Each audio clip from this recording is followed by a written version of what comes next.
This happened in my apartment. I was getting ready to go to bed. I turned off all of the lights except for the bathroom light. I looked over at the mirror and I saw this. At first I thought it was a trick of the light.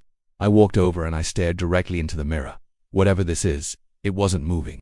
I reached out and I touched the mirror. It felt cold. I tried to wipe it off, but nothing was there. I went back to the bedroom.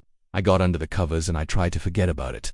Then I heard a knock, knock, knock. I sat up in bed and I started to scream. I ran into the bathroom and I looked into the mirror. There was blood all over the mirror.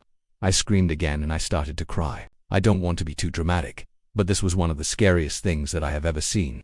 I called my friend and I told him to come over because I thought that I was going crazy. He arrived and he looked in the mirror and he said, "Oh, that's just a trick of the light." I was so embarrassed because I thought that I had seen a ghost and I was freaking out for no reason.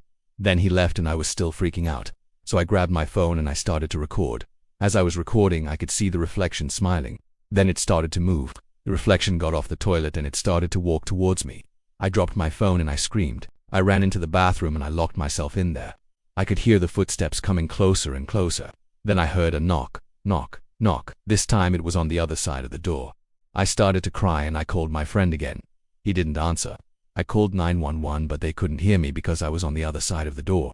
I kept screaming and then the knocking stopped. I waited a few minutes and then I heard a crash. I looked out of the bathroom window and I saw a man in a mirror shard. He was outside on my balcony.